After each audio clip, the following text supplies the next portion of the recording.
अस्सलाम वालेकुम, welcome to my channel life style with Maryam. कैसे हैं आप? उम्मीद करती हूँ आप सब ठीक ठाक होंगे, खैर खैरियत से होंगे। आज हम गए हुए थे ये मॉल में, और ये है लिंक रोड पे है, अमाना मॉल है।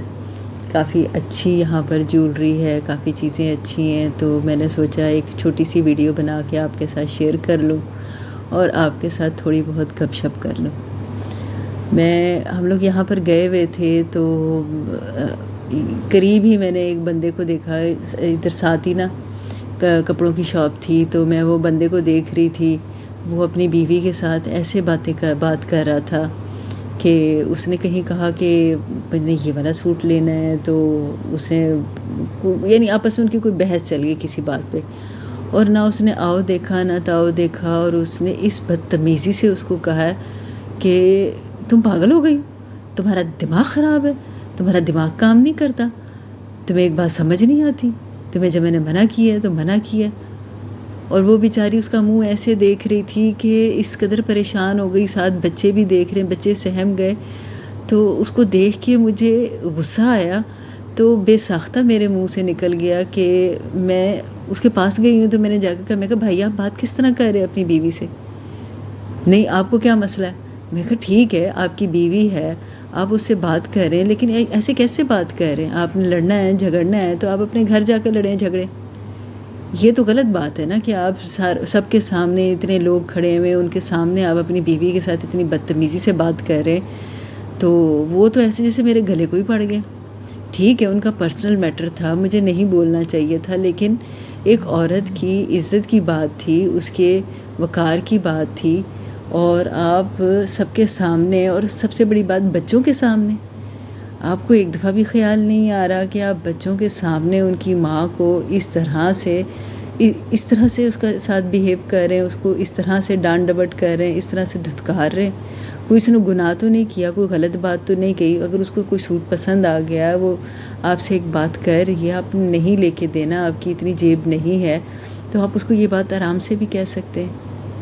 जब मर्द हजरात, फिर मुझे ये बात पर एकदम से ख्याल में आई कि जब मर्द हजरात ही अपने बच्चों के सामने अपनी बीवी की, अपनी माँ की, अपनी बहनों की इज़्ज़त नहीं करेंगे, तो कल को वो बच्चे भी उठकर अपनी माँ की, अपनी दादी की, अपनी फूफो की, अपनी खाला की इज़्ज़त नहीं करेंगे। एटलीस्ट कम से कम आप बच्चों के सामने तो इस चीज़ का ख्याल करें, माँ को इज़्ज़त दें। आप अपनी बीवी को इज़्ज़त देंगे तो बच्चा जो देखेगा, बच्चा वो ही पिक करेगा। आप अपनी बीवी को इज़्ज़त दें ताकि वो अपनी माँ को भी इज़्ज़त दे, अपनी बहन को भी इज़्ज़त दे। जो चीज़ें वो देखेगा वो ही तरीक़ेकार अपनाएगा, वो अपनी माँ के साथ भी उसी तरह से बोलेगा।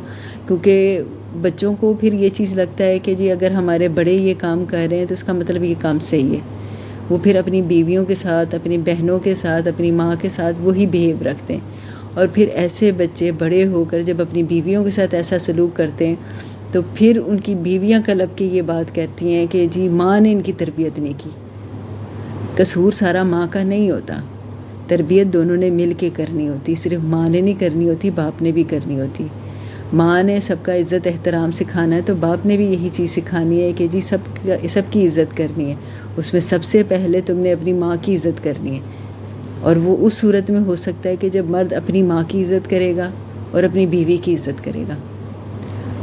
तो मुझे वाकई ये चीज़ बुरी लगी, और मेरे दिल को ये चीज़ लगी कि आप किस तरह से एक औलाद के सामने उनकी माँ को इस तरह ज़लील कर रहे हैं, इस तरह बेइज़्ज़त कर रहे हैं। तो आप सब मर्द हज़रात से मेरी गुजारिश है कि अगर आप चाहते हैं कि आपकी बीवी की, आपकी बेटी की, आपकी माँ की एक रिस्पेक्ट आपके बच्चों के नज़रों में बने, तो सबसे पहले आप उनको वो रिस्पेक्ट करके दिखाएं। आप वो इज़्ज़त, वो एहतराम ख़ुद अपने घर वालों को दें, ताकि बच्चे बड़े होकर भी आपकी माँ को, अपनी माँ को, आपकी बहन को, अपनी बहन को वो इज़्ज़त, वो एहतराम दें। तो आप इस चीज़ का लाज़मी ख़्याल करें, और ख़ास तौर पे महफ़िल में, बाज़ारों में कहीं गए हों उसमें। तो आप खुश रहें, आबाद रहें, मुस्कुराते रहें, और अपने घर की औरतों की इज़्ज़त करें। शुक्रिया।